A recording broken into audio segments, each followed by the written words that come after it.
सामंत शब्द आप हिंदी में सुने हैं? सामंत शब्द का मतलब होता था 100 गाँव का शासन व्यवस्था, 100 गाँव को शासन व्यवस्था को चलाने वाला।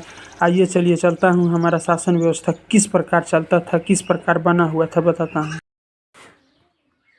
एक गांव का शासन व्यवस्था को देखने और चलाने वाले को सरपंच या मुखिया बोला जाता था। 10 गांव का शासन व्यवस्था को देखने और चलाने वाले को नायक बोला जाता था। 100 गांव का शासन व्यवस्था चलाने वाला को सामंत बोला जाता था।